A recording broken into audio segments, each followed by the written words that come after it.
vereador, um deputado, né? O Alfredo, meu colega de faculdade, meu contemporâneo, o José Maria, nosso vice-presidente, Roberto Viana, diretor da associação, José Rio, Paulo Feitosa, e o Michel Pinheiro, ex-presidente da Associação Serente Magistrado.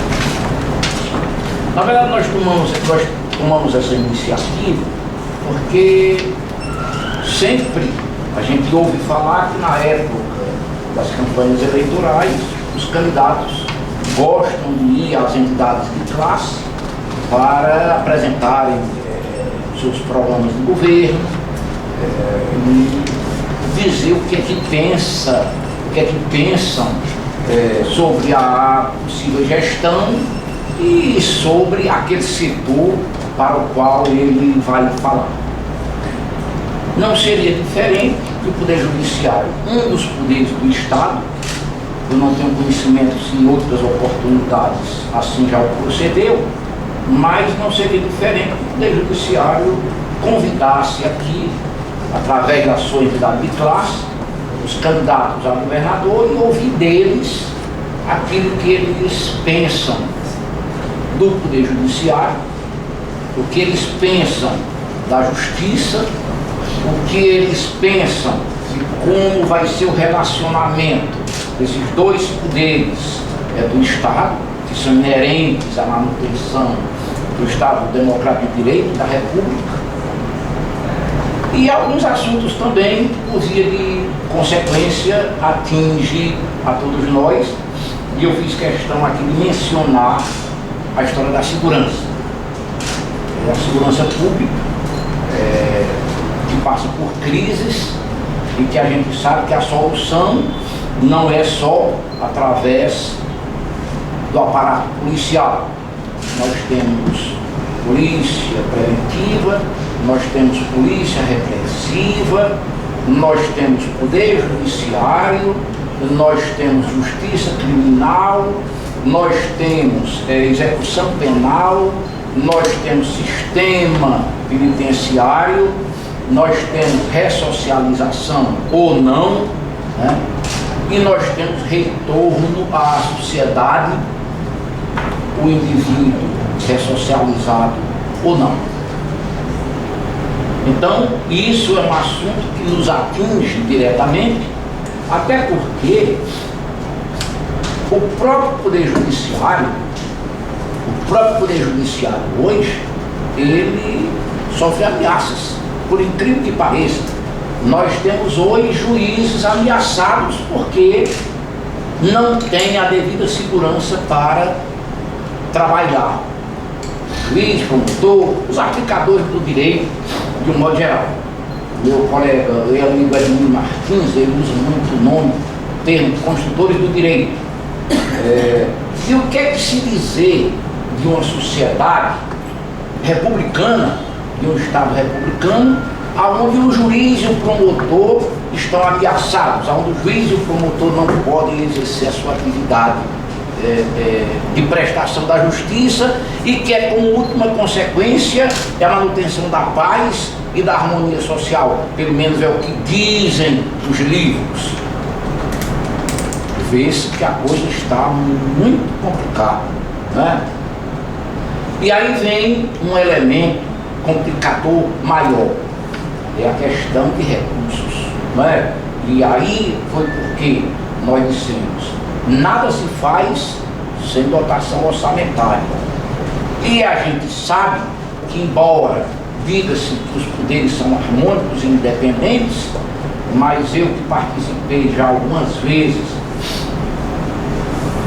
de reuniões para discutir orçamento no Tribunal de Justiça, inclusive em audiências públicas na Assembleia Legislativa desse Estado, e ao final a gente vê que o orçamento tem saído sempre da maneira que o Executivo propõe, sem atender muitas das vezes às necessidades básicas de cada poder, de cada entidade, de modo que o próprio Poder Executivo, Judiciário, que tem que ser independente nas suas ações, acaba não sendo independente, acaba tendo limitações e restrições, de modo que fica-se sempre atrás de uma suplementação orçamentária, de uma suplementação de verba, deste ou outro meio qualquer, para vir em socorro das suas necessidades, por conta de uma distribuição, de uma alocação de recurso devido e necessário. Então, nós hoje recebemos incumbência do próprio Conselho Nacional de Justiça de distribuir os orçamentos do Judiciário desta e daquela forma, tanto para o primeiro grau, tanto para o segundo grau. Nós sabemos que o primeiro grau ele é composto por mais de 85% do universo da magistratura, em todos os sentidos, juízes, servidores, e também trabalha com mais de 85% das demandas. Os processos tramitam no primeiro grau, a sua grande maioria são as ações de família, são as ações criminais, são mesmo as ações cívicas, de um modo geral. E o primeiro grau se vê oprimido por conta de uma má distribuição de recursos que já não vem suficiente do Poder Executivo e Legislativo. E quando chega no tribunal, ainda tem uma má distribuição. Então, vendo essa má distribuição interna, o Conselho Nacional de Justiça já tratou de disciplinar isso. E a gente já começa a caminhar dentro dessas diretrizes estabelecidas por estas resoluções, porém tem aquela limitação latente, tem a limitação maior, que é exatamente no que diz respeito quando da votação orçamentária. Portanto, feita esta explanação, feito este preâmbulo aqui, de como é o Poder Judiciário, das suas necessidades básicas, de um modo geral, né, é que nós resolvemos convidar os candidatos a governador, ao chefe do Executivo. O senhor tem o privilégio de ser o primeiro candidato que prontamente nos atendeu. Já temos uma outra candidata agendada, já temos mais um outro candidato verificando para a próxima semana, e por último o quarto candidato, que eu espero que, de acordo com a agenda dele, ainda este mês feche esta rodada de visitações, para que com certeza ao final a gente saiba que, de mãos dadas, dois poderes do Estado, poderemos realmente muito fazer para uma melhor distribuição de justiça, um melhor acesso à justiça e, enfim, uma melhor pacificação social. Esse é o nosso objetivo. E agora, o senhor, na qualidade de candidato, tem a palavra para realmente dizer, como acabei de frisar, o que é que pensa do Judiciário, quais as nossas relações com o Judiciário e Executivo, com a sociedade, o acesso à justiça, a distribuição da justiça e a pacificação social. Obrigado. Bom dia a todos e todas.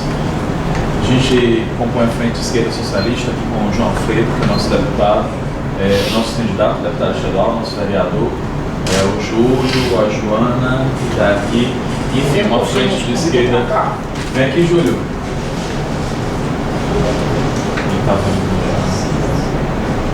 E com o PSTU e o PCB, que são os dois partidos da nossa frente de esquerda socialista, né?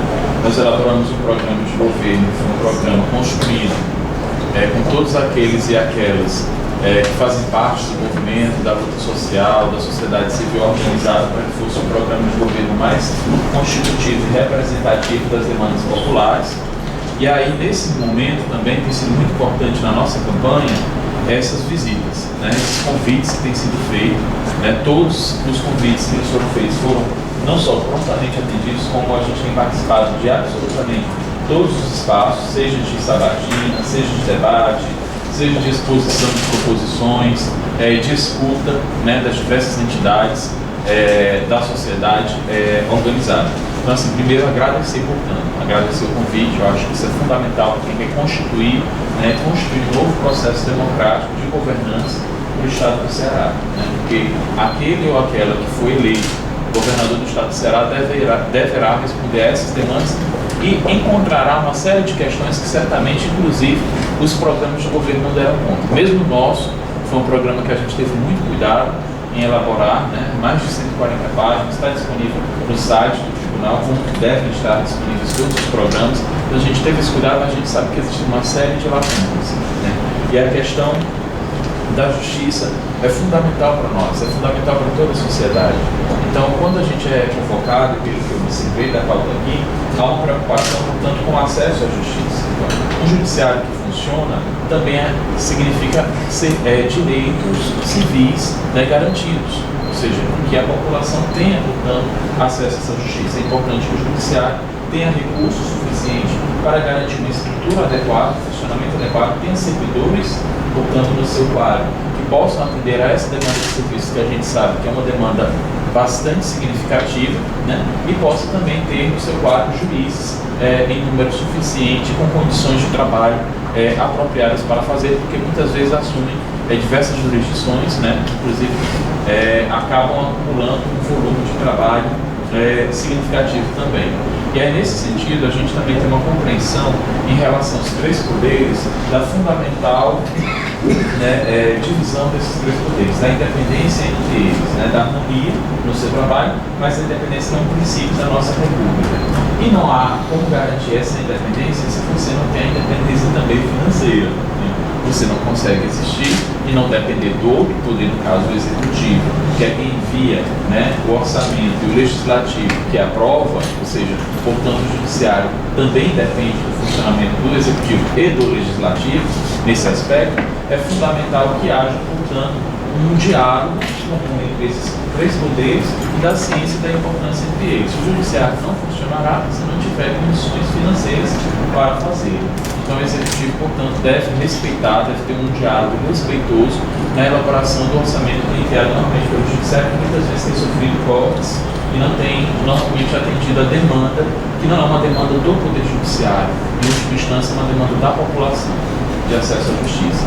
E aí, nesse sentido, é fundamental, quando eu falo de acesso à justiça, o Estado, no caso o Executivo, junto com o Legislativo, que é quem aprova, né, a lei orçamentária, é fundamental que vejam, portanto, nesse orçamento, também como que o Judiciário pode estar contribuindo, junto com a Secretaria de Justiça, por exemplo, do Estado, para dar um tratamento sério a algumas demandas, inclusive daquelas que não tiveram acesso à justiça. Existem várias pessoas que estão cumprindo pena, né, quando na verdade poderiam já estar ou em liberdade ou mesmo cumprindo penas alternativas. Então, isso é uma parceria que o próprio Poder Judiciário pode estabelecer com o Executivo. Então, um bom funcionamento adequado dos poderes ajuda, inclusive, a diminuir a população carcerária que a gente tem, porque parte significativa desse aumento muitas vezes é porque não teve o acesso à justiça, para poder ser garantido o amplo direito que qualquer cidadão e cidadão deveria ter, de acordo com os preceitos e normas constitucionais vigentes. Dito isso, também outro aspecto importante do documento que foi apresentado aqui, faz parte, inclusive, da linha geral do nosso programa de governo, que diz respeito às instituições democráticas e ao exercício de sua plena democracia. Eu fui estudante da Universidade Estadual do Ceará, né, formei por ela. Uma das coisas que a gente batalhava bastante era pela autonomia de gestão administrativa, financeira, né, dessa instituição, da universidade. Então a gente entende também, e a gente lutava bastante para ter eleição direta, para reitor da universidade, né, a gente fazia muito essa luta. Então, isso aliado ao caráter popular, a gente entende que a população também precisa participar das decisões dessa esfera. Então, a gente não vou dizer que a gente tem uma proposição fechada em relação a isso, nós não discutimos como seria esse formato, né? Nós não temos isso elaborado no nosso programa de governo, mas entre os princípios que tem no nosso programa de governo passa não só pelo respeito, né, a quem faz a instituição, mas também a gente quer ver formas de como incorporar a sociedade, especialmente aqueles que não participam das esferas de decisão de poder, que normalmente são setores mais populares, né, os movimentos sociais, aqueles que precisam e demandam bastante da justiça, como eles podem também participar dessa decisão, das decisões das esferas de poder, no que diz respeito à indicação de desembargadores, enfim, daquelas que podem e devem, né, comandar o judiciário, ou seja, que não seja uma decisão apenas unilateral do governador, mas que seja compartilhada com aqueles que fazem a justiça, os juízes, e com aqueles que também acessam a justiça. Então a gente não tem uma fórmula e a gente quer, inclusive, para conversar. Eu acho que é uma fórmula que precisa ser construída conversando, dialogando com a sociedade, porque, na verdade, a justiça ela é acessada por todos, tanto pelos operadores da justiça, que também precisam dela, né, não apenas o resto, como pelo conjunto da população. E por último, em relação à questão da segurança, depois eu vou passar para o João Freire para alguma consideração que ele quer fazer, a complementar, que o João contribuiu muito conosco, e tem, aliás, ele, né, dispensa comentários em relação à atuação e tem muito mais vivência e militância nessa área. Aliás, ele tem militância nessa área do direito, do acesso à justiça, da luta pelos direitos humanos, e contribui bastante no nosso programa de governo também em relação a essas questões. No que diz respeito à segurança, a gente sabe que a segurança, mais do que alguma demanda corporativa, né, que uma instituição deve ter para garantir aquilo que já foi colocado aqui, porque a gente sabe que para operar a justiça, muitas vezes você lida com situações espinhosas e que, portanto, você coloca, às vezes, em risco a sua própria vida, né, em determinadas situações, para você fazer valer o fiel cumprimento da justiça. Mas, para além disso, é fundamental que a gente tenha uma sociedade segura, né? Então isso também contribui para que, não só para o setor judiciário, mas para todas as esferas da população. E aí o nosso programa de governo está muito claro, né? A atuação não só preventiva, porque repressivo já existe, né, nos órgãos de polícia, mas a gente está percebendo que o grande déficit, na verdade, é na prevenção, uma atuação mais sistêmica do ponto de vista da segurança, onde isso não é papel apenas da Secretaria de Segurança Pública, mas de uma atuação conjunta da Secretaria de Saúde, da Secretaria de Educação, de todas as secretarias de governo, para que a gente dê uma devida solução a essa questão, no sentido de minimizar os índices de violência que a gente tem tido. Para isso é importante a gente convidar todos os entes da sociedade civil para se responsabilizarem por esse plano de segurança, um plano que envolva o respeito aos direitos humanos, né, o respeito ao direito à moradia, ao direito à educação, ao direito à saúde, porque uma sociedade justa, uma sociedade dos direitos de cada um e de cada uma garantido, certamente será uma sociedade mais segura, né? Os outros aspectos do nosso programa de segurança a gente poderia abordar em outros momentos. Eu vou deixar aqui aberto também para que possa fazer alguns questionamentos em relação a isso, mas em linhas gerais, em relação não apenas ao documento apresentado por vocês, mas a própria fala do Araújo aqui, nesse sentido que a gente gostaria de se posicionar. Eu vou deixar aqui o João Freire para que ele possa complementar, tá bom, João?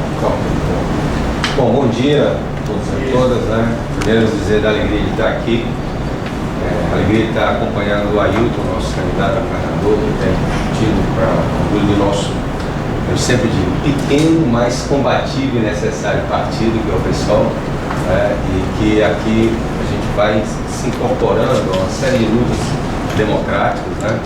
É um prazer estar com o Araújo, como já falou, nós somos contemporâneos da nossa velha faculdade, centenária Faculdade de Direito, né? E com o Michel, queria saudar a pessoa deles dois, porque o Michel, nós nos conhecemos no episódio que alguns de vocês acompanharam, que foi a CPI do Judiciário e depois o Observatório do Judiciário, né? Então, a primeira questão é essa, né? Eu fico muito feliz que se tem uma associação, claro, que nós estamos aqui tratando com uma instituição à parte, do ponto de vista da sua própria autonomia, mas assim, como cidadão, como militante da área, como operador do direito, eu fico muito feliz de que a associação esteja na mão de juízes do primeiro grau. Que, como já foi dito, é a grande maioria, né? É a porta de entrada do acesso à justiça, né? E evidentemente que é a que tem, claro, já colocado aqui, né, nós sabemos disso, onde se encontram as maiores carências, né, em termos de pessoal, em termos de estrutura, né, em termos da própria autonomia. Então, ter uma associação, né, nós já tivemos outros momentos que a associação esteve nas mãos de desembargadores, não se trata aqui nada como pessoal, pelo amor de Deus. Mas realmente realmente do ponto de vista dos interesses da categoria, né, a grande maioria, são vocês, juízes de primeiro grau, tá certo? Que, vamos dizer, representam, né, essa categoria, que eu acho que é importante. Segundo, eu fico muito feliz de vocês colocarem na pauta a questão da democratização, né, do próprio poder. Né? Alguns aqui conhecem, eu tive a honra de ter sido aluno dele no mestrado. À época, inclusive, que ele estava escrevendo um livro de estudos do Poder Judiciário, estudos sobre o Poder Judiciário, o saudoso e querido professor José de Albuquerque Rocha, o Rochinha. Então, o Rochinha, ele era juiz, todo mundo sabe, se aposentou para ensinar, e ele falava exatamente desse aspecto monárquico, tá certo, do Poder Judiciário. Todas as outras instituições se tornaram republicanas, menos o Judiciário. Não à toa que se chama ainda de corte. Né? Quer dizer, essa expressão, ela denota, né, essa visão um pouco de um poder intocável, tá certo? Com a estrutura fechada, né? Ele sempre falava disso, né? Uma hierarquia, vamos dizer, que impedia Os pagadores chamam de juízes de piso. De piso, eu já vi alguns falarem sobre isso, né? Então, quer dizer, você tem uma situação, não é, em que essa estrutura, ela precisa ser arejada. É claro que o Conselho Nacional de Justiça, né, essa reforma do judiciário que não foi completa, ela é um avanço, né? Tanto é que nos principais avanços que nós temos hoje na administração da justiça vem do CNJ. Sabe disso, né? Se fosse pela estrutura, né, do poder, não teria, né? Ainda estaria, vamos dizer, nessa visão ainda monárquica. Então, assim, eu considero assim, fundamental essa luta de vocês, né, para que o presidente do tribunal, que é um órgão administrativo de todo o judiciário, não seja eleito somente pelos embargadores. Porque o presidente do Tribunal de Justiça, ele cuida da administração de toda a justiça do Estado do Ceará, de todo o Poder Judiciário. Então, porque apenas uma pequena parte, né, que são os embargadores, tá certo? Né, que é um órgão, vamos dizer, de segundo grau, de recurso, e, portanto, nós estamos tratando de dois aspectos diferentes. Sempre o Rochinha me ensinou muito bem. Uma coisa é o aspecto administrativo, outro aspecto judicial. Então, aqui não se trata de questionar o Tribunal de Justiça do ponto de vista da função que ele tem do duplo grau e, portanto, que é fundamental, inclusive, na questão da justiça no país. Né? Mas essa compreensão, né, da eleição direta, ela acho que deveria ser uma campanha de toda a cidadania, né? Não só dos juízes, na minha opinião. Mas deveria ser uma campanha a ser aberta para a sociedade. Né? E na medida em que nós estamos com o nosso candidato a governador e que eu e o Renato Roseno, vocês conhecem o nome do Marcelo Roseno, né, colega de vocês, que foi presidente também da associação, né, estamos pleiteando cadeiras na Assembleia Legislativa, né, eu diria que, da nossa parte, saibam que abraçaremos, né, essa bandeira, né, como se fosse nossa também, né, do ponto de vista, né, porque nós sabemos que para isso há necessidade de uma emenda à Constituição, né, todo um processo, né, que demanda uma mudança, né, mais profunda do que simples regramento, né, administrativo no próprio tribunal. Né? Então, assim, eu sou entusiasta dessa bandeira. Né? Michel lembra, né, a época que nós tivemos, que eu acho que vamos fazer um pequeno resgate, talvez até depois o Michel possa falar, né? Eu sempre brinco aí, é bem novo, né? É bem mais novo que a gente, né? E não acompanhou essa questão. Mas eu acho que foi um momento muito, muito forte, né, do ponto de vista da sociedade, quando surgiu, né, a ideia de uma CPI, e depois da CPI se criou, né, o Observatório do Judiciário, com a participação de várias entidades, que funcionava, na Comissão Brasileira de Justiça e Paz, né, do nosso querido amigo comum, né, Cláudio Chadá, que animou também muito essa questão. E foi onde a gente conseguiu, na época eu era presidente da Comissão de Direitos Humanos da Assembleia, fazer um balcão para receber denúncias, né, com relação, ao próprio judiciário. Não tínhamos ainda o Conselho Nacional de Justiça nessa época. Né? Na época, o procurador era conhecido como engavetador geral, né, que era o Geraldo Brindê, na época do governo Fernando Henrique Cardoso. Né? Mas eu me lembro de uma audiência que o senador Suplicy, nessa época era do PT, conseguiu marcar com o Geraldo Brindê, e fui lá, eu, o senador Suplicy, com 2 sacolas, entendendo, de documentos, né, para levar ao Ministério Público Federal, né, do ponto de vista de desvios administrativos. Né. Então eu acho que hoje a situação é diferente. Eu vejo que o tribunal se arejou muito, certo? Eu acho que tem hoje uma composição bem melhor do que outras épocas, né? Tá, bons juízes, né? Eu lembro que naquela época o Washington, né? Também foi colega da faculdade, e ele assinou um artigo, também como o Michel assinou, pela CPI judiciária. Então, quer dizer, eu acho que a gente tem uma composição hoje muito mais aberta do tribunal, no sentido dessa composição. Quem figurou em lista ontem foi o Heráclito. Não é? O Heráclito figurou em lista, fazer com embargador. Figurou, foi? Mas olha aí, seu Rochinha, né? O Heráclito é sobrinho do Rochinha, irmão da Livinha. Sim, São filhos da professora Tereza Rocha. Bom, então, pessoal, e por último, acho que essa questão que o Ailton colocou muito bem, né? Da questão da garantia do jornalismo, da garantia, vamos dizer, eu penso assim, eu acho que vamos tratar dos três poderes, né?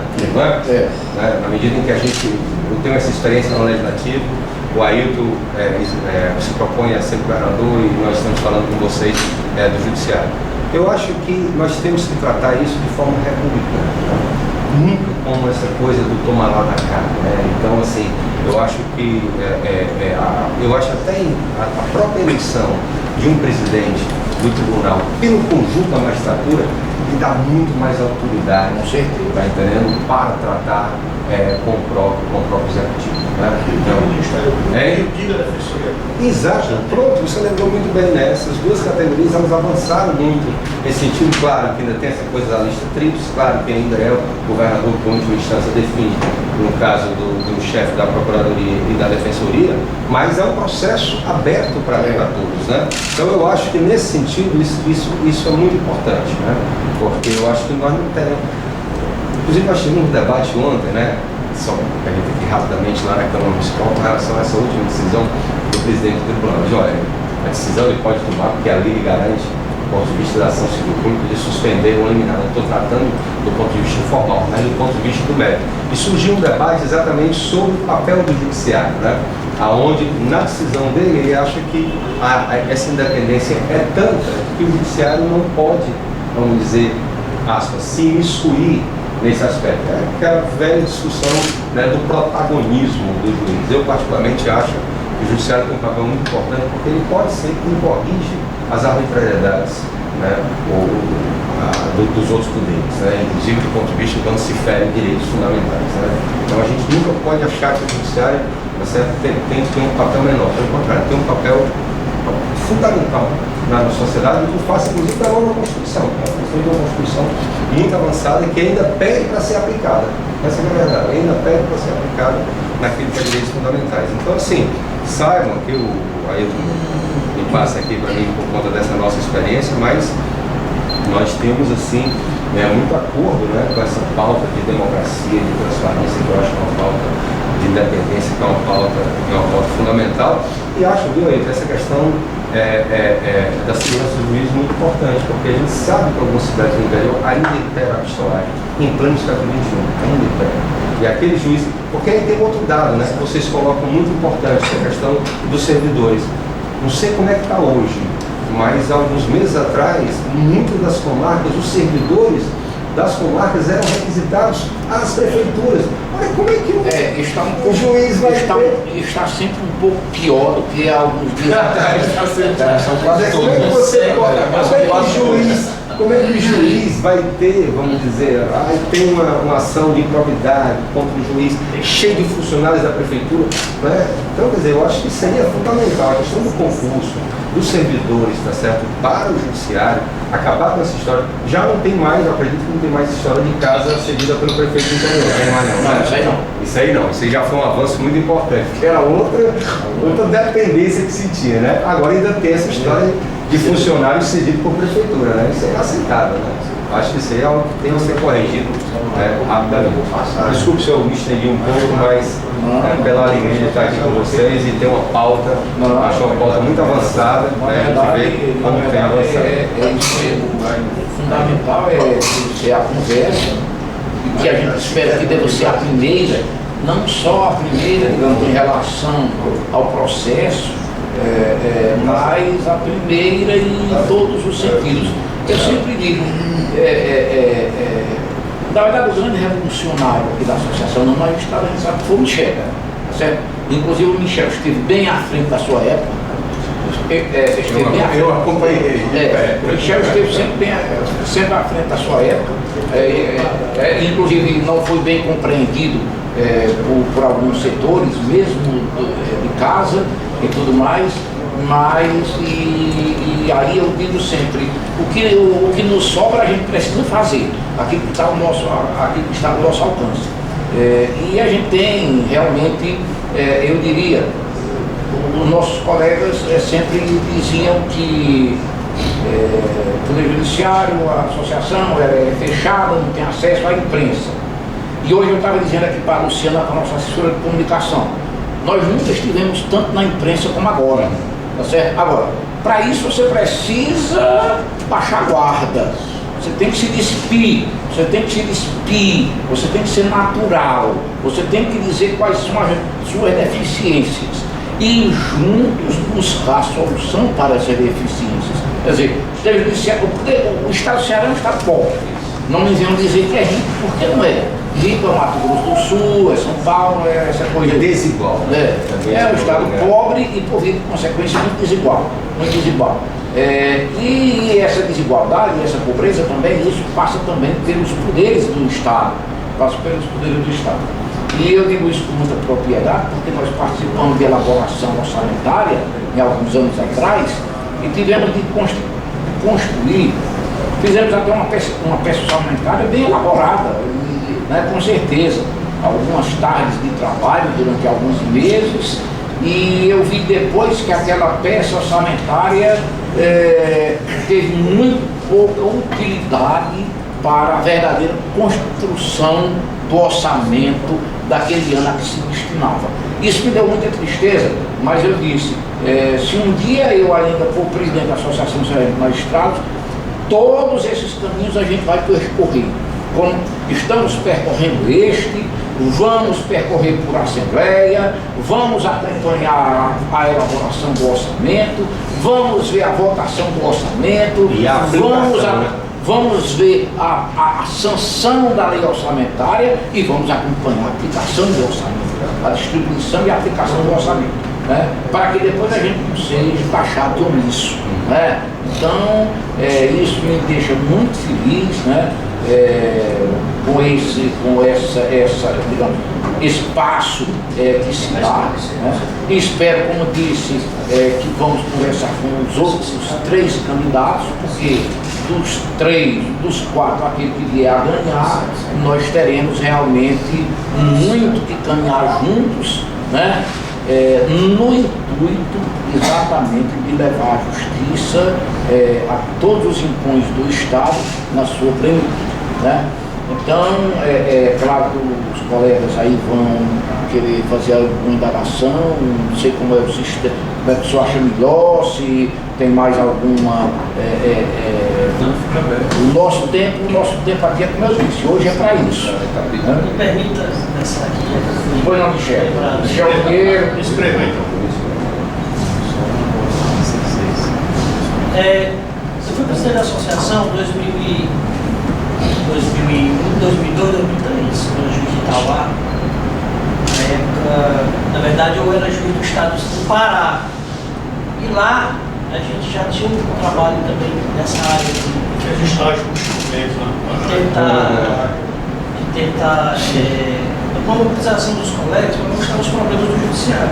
Tem que ser rápido, Nós temos aqui um grupo do WhatsApp de juízes, sempre juízes, e eu estou propondo uma coisa um pouco mais forte. Na verdade, o pedido de socorro do judiciário. A gente tem como mostrar, eu acho que a Associação de Magistrados ela tem que assumir hoje uma tarefa definitiva de fiscalizadora do orçamento do judiciário. João Alfredo, eu estou na vara do júri de Caucaia com 2 servidores do quadro do judiciário e 7 da prefeitura. Olha aí. Se eu pegar uma decisão de uma prisão preventiva, eu tenho que ter cuidado, porque um funcionário da prefeitura pode passar a informação, porque não tem um compromisso servidor do judiciário concursado. E a maioria ganha um salário mínimo um pouco mais. Fica um pouco, lógico, vulnerável. Né? Não tem a qualificação, não estudaram o suficiente para fazer o concurso. E esse é o estado inteiro. E às vezes só está terceirizando isso. Eu não posso garantir que uma decisão minha vai ser cumprida se eu não tiver esse zelo de chamar minha diretora de secretaria, que é analista judiciária, e tome cuidado desse processo, porque essa informação não pode vazar. O processo em Calcaia, na segunda vara, não tem 35 acusados, vários com envolvimento de entorpecente e homicídio. Então, é um pedido de socorro que a gente tem que fazer aos candidatos, porque eu, de vez em quando, peço aos colegas para estudar a possibilidade do juiz ter verba de gabinete. O deputado tem verba de gabinete, tem mais autonomia para contratar um assessor. Eu não tenho quem faça as minhas sentenças de pronúncia, eu faço todas. Tem uma pessoa que eu posso dizer faça, porque a minha diretora de secretaria, eu vou ter quase todo com informações do CNJ, que é o Conselho Nacional de Justiça, que vem fiscalizando o juiz. Fiscaliza, cobra, mas não dá condição da gente trabalhar. Então, há conveniências dos poderes executivo e legislativo. Eu já fiz artigo no jornal, todo mês eu faço um artigo. O governador Cid Gomes lança concurso para policial militar, 1.200 por ano, ou a cada 6 meses. Médico, agente de saúde, agente penitenciário. Aí a gente tem dificuldade. Quer dizer, ele está trabalhando para projetar o poder executivo, então a gente tem dificuldade para projetar o judiciário dentro daquela função básica de exercer a jurisdição. E eu boto aqui uma coisa interessante, só marcando aqui. Eu penso que, como saúde e educação, a justiça tem que ser prioritária. Todos nós vamos procurar o judiciário um dia. Ou por sermos flagrados. Qualquer coisa. Se você tem uma pessoa que na sua família que falece, você tem que fazer um inventário. Onde é o inventário? No judiciário. Tudo precisa do judiciário. Um dia você vai. E quando você for procurar, você vai ver como a coisa está difícil. Eu penso que a eleição direta é muito importante, mas o que está atrapalhando mais, João, é o critério de merecimento. Eu defendo o final, nós não temos chegado, o CNJ, toda a gestão... Todas aquelas critérios e tudo mais, esse merecimento era só o QI, né? Era só quem indica, né? Não existe uma objetivação... Apesar de ter regras objetivas de avaliação de merecimento, mas de última data uma discricionalidade forte. É muito complicado. Ainda tem uma margem. Se fosse uma antiguidade, não tinha esse problema. Que era um critério temporal. Entrou antes do outro, pronto. Mas esse marcador antes, então. Juiz pensa que sabe administrar. Eu tenho essa frase. A gente acha que nascer, passou no concurso que fez para juiz. Não, eu sou administrador nada. Vou administrar. Totalmente equivocada essa versão. Nós já fazemos quantas gestões do Tribunal de Justiça do Ceará e não se resolve esse problema básico de ter um quadro de servidores do judiciário concursado nas comarcas. Rapaz, isso é uma vergonha. Vergonha. Quantos eu te dou aqui? Cada um que passa quer implementar um tipo de administração. Um fez uma remoção trazendo os servidores tudo do interior para Fortaleza, deixando sem cargo lá no interior. Lembra? Cada um que passa vai fazendo isso, vai desmantelando a máquina. Aí um criou um monte de cargo de juiz, mas não criou de servidor. Talvez não fosse um equívoco se você criasse 2 cargos de assessor, ganhando a metade ou um terço do que ganha um juiz. Na prática, ele ia ser um juiz. Ele ia pegar um processo, fazer uma sentença, submeter ao juiz, o juiz assinava. Hoje, os desembargadores têm 3 assessores bem remunerados dentro do gabinete. Tem desembargador hoje com 100 processos no gabinete. Aí tem outros servidores somando dá 11. Se você pegar 100 processos de grupo por 11, não dá 10 processos. E esses processos vão diminuir, né? Porque não vai daqui. Vão diminuindo, porque eles têm que fazer alguma coisa durante o dia. Então não pode ficar só tomando cafezinho, assistindo televisão e então. E a média de processo do juiz, né? Será? As varas cíveis. 4.800 por juiz. A relação aqui jurisdicional juiz é a pior coisa. Nós temos um problema no Tribunal de Justiça do Ceará, A relação de gestão jurisdicional, eu acho que interna. tem nesse folheto aí lá no final, 3,9. Aqui é 4.041 processos por juiz por ano, né? Ô João, a minha vara relatou 1.300 sentenças no ano passado. Mas tem quantos processos hoje? 7.000. Se você está com um processo de natureza assim, do que cai na vara do Zé Maria, se ele for adotar um critério de julgar os mais antigos, você vai esperar ser julgado o seu quanto? 10 anos. Olha, as varas hoje, Um problema grave. tem varas aqui, tem uma vara da Fazenda Pública, em que a titular é uma das juízes mais capacitadas que existe no Brasil. Ela já fez o cálculo seguinte, se ela fosse só julgar processo hoje, a partir de hoje não pega mais nenhum outro, ela passaria em média de 8 a 10 anos para julgar os processos que ela tem hoje. Só julgar, senão não recebe mais nenhum. Que nem faz mais nada. Só julgar. Então, para concluir, a gente tem um problema interno de gestão, e eu acho que a associação, como está faltando na ponta, que é exatamente o cidadão vai primeiro a mim, a ele, e está sobrando lá em cima, nós temos que fazer um trabalho sério de fiscalização em que está sendo utilizado os recursos. E o CNJ determinou, por conta disso ser no Brasil inteiro, uma resolução que vai distribuir melhor os recursos, priorizando o primeiro grau. O problema é fiscalizar isso. O tribunal pode dizer que está aplicando 70%, mas quem é que vai examinar realmente as contas para saber se realmente isso está sendo feito? Vocês têm esse dado hoje da relação primeiro e segundo grau aqui? Não havia, mas já começa a ter. Mas Já começa a ter por conta exatamente das imposições da determinação do CNJ. Até o ano passado, na verdade, a administração dos tribunais estaduais, pelo menos que eu conheço aqui, digamos, da Bahia para cima, não existe uma administração profissional. É amadora. É aquela assim, você assume o tribunal, o administrador de plantão, para 2 anos de gestão, então muda a equipe, geralmente traz algumas pessoas de fora. Tem um quadro administrativo. Tem, quer dizer, até que tem, mas não é profissional propriamente dito. Né? Da gestão do Arísio para cá, por incrível que pareça, a gestão do Arísio, ela deu uma melhorada muito boa nessa parte de planejamento.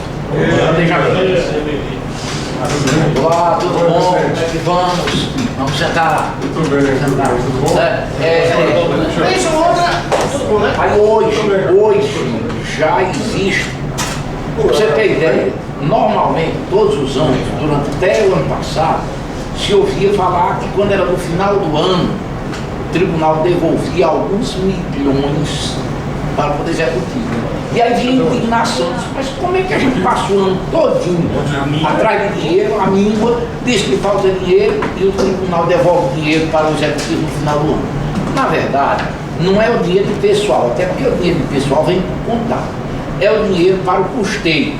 Como não havia planejamento, e você sabe, você pode pegar uma carrada de dinheiro, entregar para uma pessoa sem planejamento e dizer, olha, você vai me dar conta em um ano, ele não planeja, não emprega e tem que devolver o dinheiro. Né? Normalmente devolvia 12 milhões, 20 milhões, na verdade não é do dinheiro do pessoal, do de custeio, que era necessário ter planejamento para a utilização. Aí você vê, por exemplo, como eu juntei nesse documento aqui, ou nesse folheto, ainda hoje nós temos fóruns instalados em cima das agências do Brasil, certo? Que é uma temeridade, porque o criminoso faz como diz aquela história, de uma cajadada só, ele mata 2 coelhos. Ele vai, assalta o banco e de quebra sequestra. O banco que eu trabalhei em Santa Quitéria era assim, o foco, não sei se dá. Pronto, o Fórum de Santa Quitéria, que é um dos graves, né, que inclusive Foi sua primeira agência? foi dinamitado, literalmente o ano passado, na verdade ainda não foi concluído. Então, por quê? Por falta de planejamento. Não tem fórum, não tem isso, não tem aquilo. Mas aí quando era no final do ano o dinheiro retornava porque não era empregado a tempo.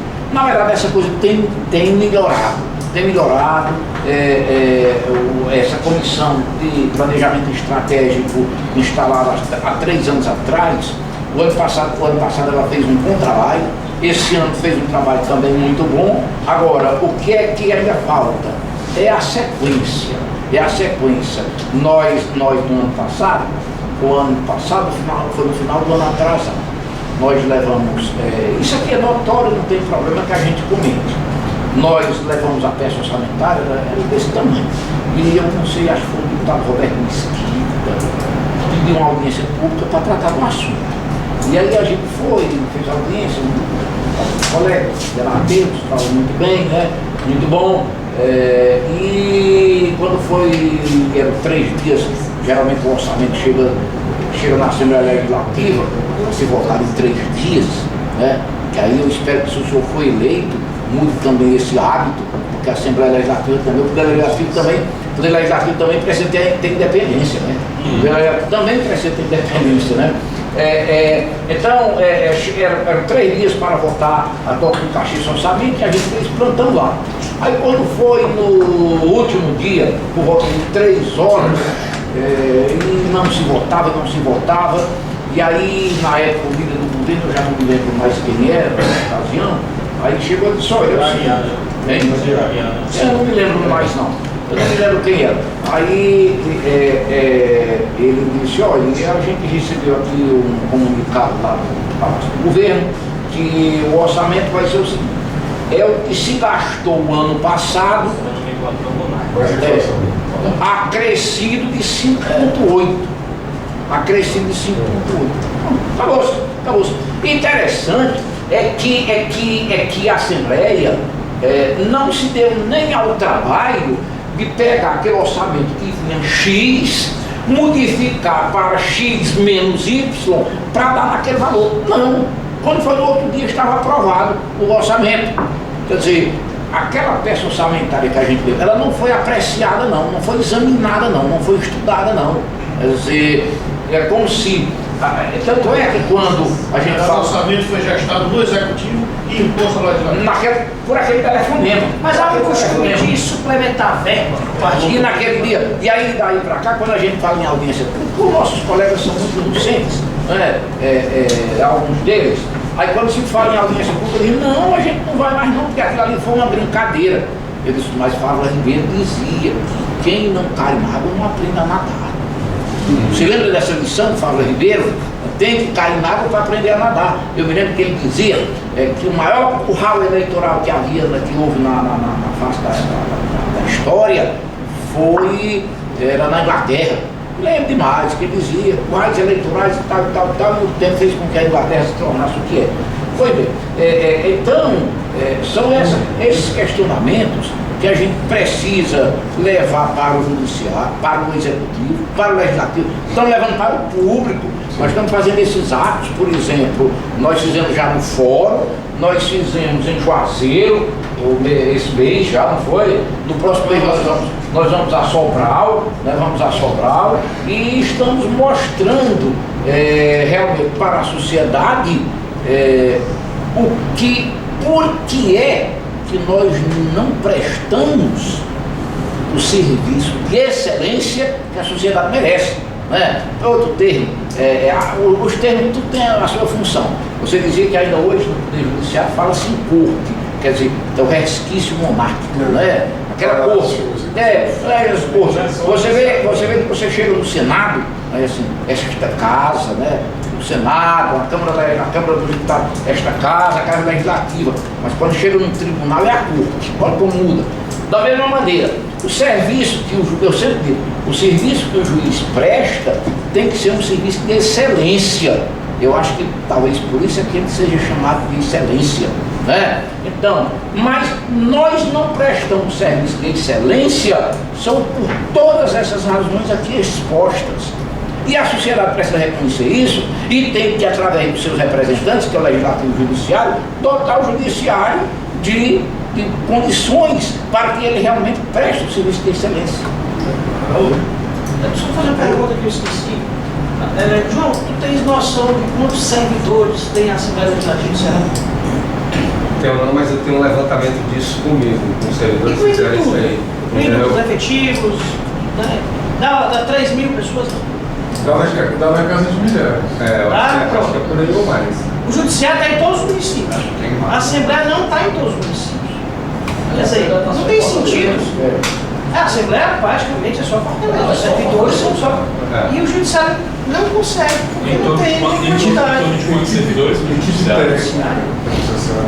Em torno de 3 mil. O Judiciário cresceu, muito, porque o Judiciário, para você ter ideia, a lei que estabelece o número desses servidores hoje aqui é de 94.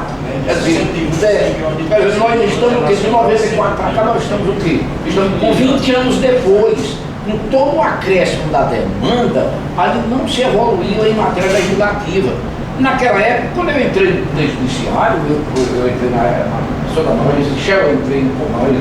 nós entramos, nós trabalhávamos em cartórios. Cada cartório tinha um proprietário, tá certo? Então nós saímos daqui, só o judiciário era responsável somente pelo meu salário, pelo meu hoje subsídio. Agora não, agora o judiciário tem que manter uma estrutura administrativa e boa, porque precisa ser boa, né? Então, é preciso que os outros poderes vejam que esse judiciário já não pode mais sobreviver com os minguados 5,7% do orçamento líquido do Estado. Eu recentemente, foi feito um levantamento com o juiz federal, ele traçou um perfil da estrutura europeia no Brasil. E uma coisa que chama a atenção, Portugal, eu faço questão de citar Portugal não é uma referência de riqueza europeia. É a Europa pobre. A parte pobre, o pobre da Europa. E Portugal tem 29 juízes para cada 100 mil habitantes. 29. O Brasil tem 8 para cada contribuinte. Essa relação do Estado do Ceará. 3,9 mais 9,5. No Brasil, A média nacional é 6,1 e aqui no Ceará é 6,1. mas Será mesmo? faço até reserva dessa estatística do juiz federal da semana passada, 15 dias que foi feito.